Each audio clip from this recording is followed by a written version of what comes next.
ব্যান্ডেল কলাবাজারে বিধ্বংসী অগ্নিকাণ্ড, আতঙ্ক ছড়ালো এলাকায়। ব্যান্ডেল কলাবাজারে ভয়াবহ অগ্নিকাণ্ডের ঘটনা ঘটেছে। স্থানীয় সূত্রের খবর, এক্সাইজ ডিপার্টমেন্টের একটি স্ক্র্যাপ গাড়ি থেকেই আগুনের সূত্রপাত হয়। মুহূর্তের মধ্যেই আগুন বাজারের বিস্তীর্ণ অংশে ছড়িয়ে পড়ে। আগুনের তীব্রতা ক্রমশ বাড়তে থাকায় গোটা এলাকায় চরম আতঙ্ক সৃষ্টি হয়েছে। দাউ দাউ করে আগুন জ্বলতে থাকায় বাজারের একাধিক দোকান ক্ষতিগ্রস্ত হওয়ার আশঙ্কা করা হচ্ছে। এই অগ্নিকাণ্ডে কি পরিমাণ ক্ষয়ক্ষতি হয়েছে তা যদিও এখনো স্পষ্ট নয়। পরিস্থিতি নিয়ন্ত্রণে না আসা পর্যন্ত এলাকায় সতর্কতা জারি রাখা হয়েছে। এখনো পর্যন্ত দমকলের উপস্থিত হতে পারেনি।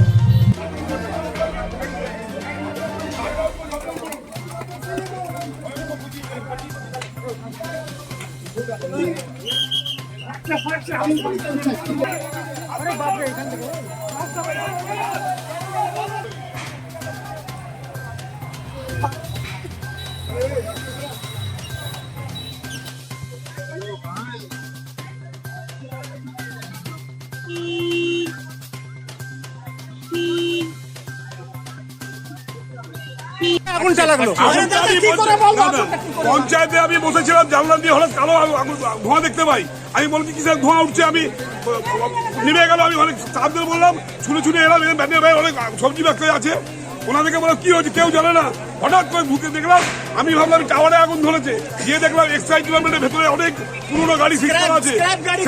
সেই গাড়ির ওখান থেকে আগুন বেরিয়ে উঠছে, প্রচুর গাড়ি।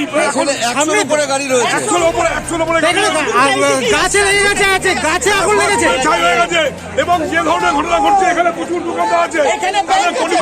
ফায়ার ব্রিগেড খবর দেওয়া আছে, ফায়ার ব্রিগেড ঘুরে আসছে। কখন হয়েছে ঘটনাটা? এটা আধ ঘন্টার মধ্যে ঘটলো। কি নাম আপনার? আমার নাম পীযূষ দত্ত।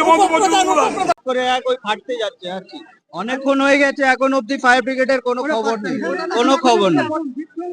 অনেক অনেক আপনারা দেখুন না নিজে থেকে, এখানে আধ ঘন্টার উপরে হয়ে গেছে এখন অব্দি। হ্যাঁ, ফোন করেছে তো, অত পুলিশ সবাই আছে, অনেক ঘর আছে, এত দোকান আছে, এখন অব্দি তো কিছু করাই যাচ্ছে না। এবার